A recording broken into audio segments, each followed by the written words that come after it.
How's the stock market doing today? The stock market is having a bit of a rough day. The S&P 500 and NASDAQ have dipped, mainly due to rising US-China tensions and some cooling inflation pressures. President Trump also accused China of violating a tariff agreement, which has added to the uncertainty. Despite these challenges, the S&P 500 is still on track for its best May since 1990. How are the US Treasury rates today? As of today, the U.S. Treasury yields are the 2-year note at 3.90%, the 5-year note at 3.97%, the 10-year note at 4.40%, and the 30-year bond at 4.92%.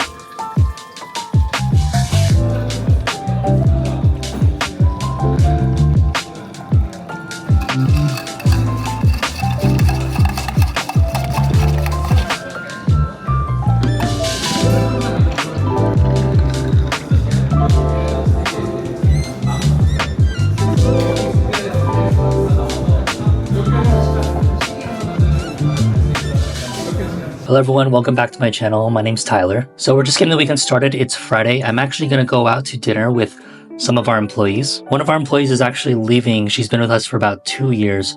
So we're just going to get together tonight and send her off. Her last day is on Sunday, so she has 2 more days. But we do have a new employee starting on Monday. I've been interviewing the last about 2 or 3 weeks, and we boiled it out to some candidates and we locked one in, so she's going to start this week. Other than that, this weekend, I don't have a lot planned. I actually have to go and take one of my wife's handbags in. One of the straps fell apart or broke or something, so we're going to go and try to fix it. And yeah, pretty chill weekend.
So it's Monday morning. Even though I feel like I did nothing this weekend, I am pretty tired. We actually have a new employee starting today, so I'm just getting prepared for it. Every time I have a new employee, I still feel a little bit nervous. Just cause like, you can only learn so much about a person in an interview. I'm sure she'll be fine. But yeah, just getting the week started. Gotta place my inventory. Nothing too crazy planned.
What's up, guys? So it's Tuesday afternoon. I was gonna get a car wash, but looks like it's gonna rain.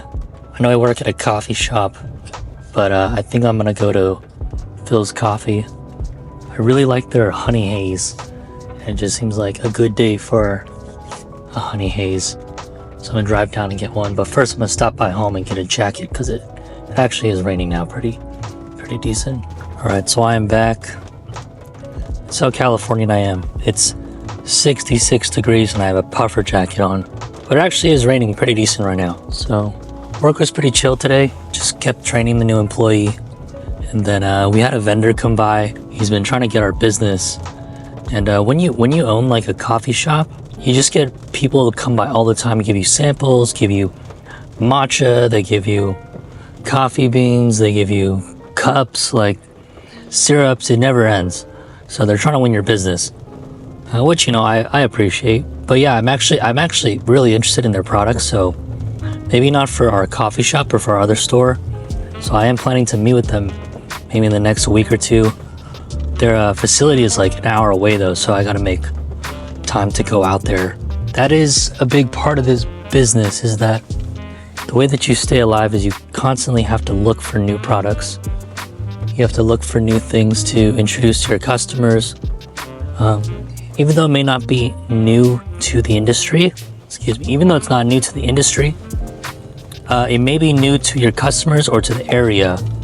So, and not necessarily always being first out the gate to serve something is the best, because sometimes it's a little too new or it's not popular because people just don't know what it is. Generally, we look for stuff that I've seen on Instagram or seen online, or that the big stores are carrying, and then, you know, usually the vendors will come out and they try to pitch you on it too. So that's kind of what this person has. So we're gonna look at some of their products. But that's literally how you stay alive in this business.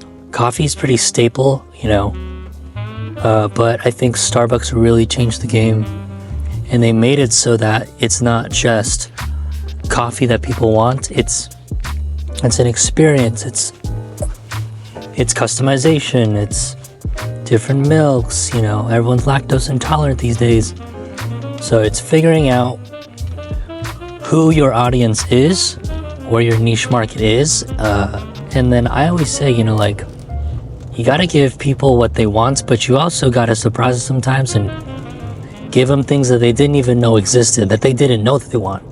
And that's really where you make a lot of your money in this business. So, you know, it's good to have your staples. It's good to have your things that are repeatable, that customers kind of know you for. But then every quarter we try to come out with at least something. You know, you come out with a new product and then you just get a new book of business. You do a marketing campaign for it and then rinse and repeat. So it's not rocket science. This business is not rocket science. But you do have to stay on top of trends. And I think that's one thing, that this business is very trendy. It's not considered, you know, a boring business. You got to change, you got to evolve. And that's how you stay alive. But right now, I'm going to go to Phil's, and yeah, there's just a drink there, the honey haze, that I really like, and I've tried to make it at our shop. It's not exactly the same. It's similar, but the way that they do it is really good. So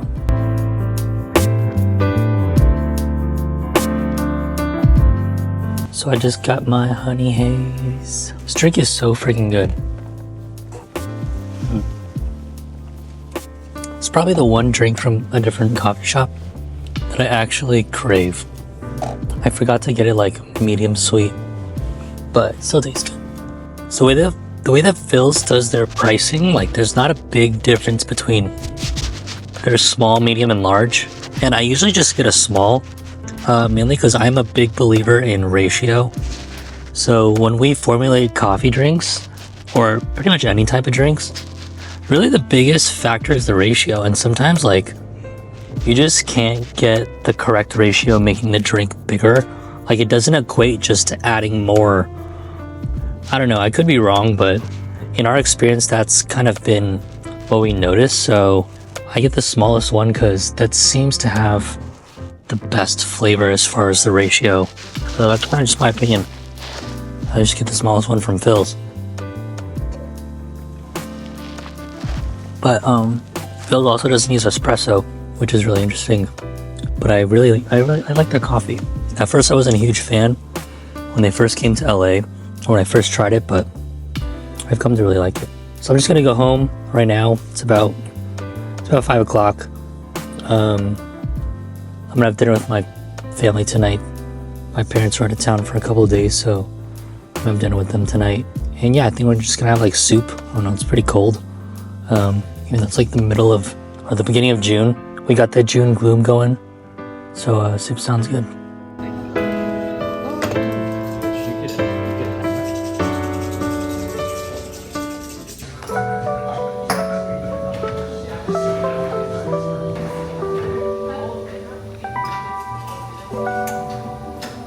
Girl, you got me down so bad.